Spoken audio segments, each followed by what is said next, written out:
ඇප මත සිටින යෝෂිත යලි අමාරුවේ. සමාජ ශාලාවක ගෝරියක් දාගනී.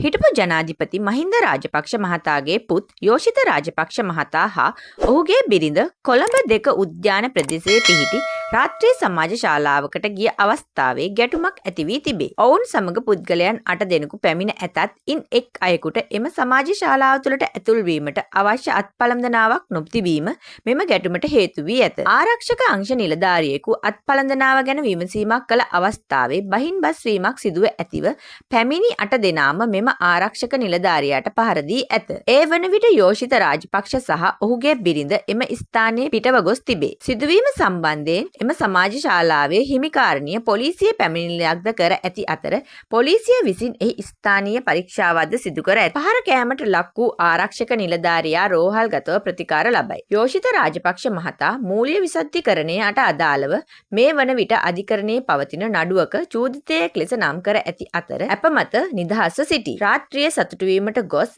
ඒ සඳහා යෑමට නොහැකි වූ විට ආරක්ෂකයන්ට පහර දීම සාධාරණද? මේ පිළිබඳ ඔබේ අදහස පහලින් කමෙන්ට් එකක් දාගෙන යන ගමන් හිත් TV අපව සබ්ස්ක්‍රයිබ් කරන්න අමතක නොකර.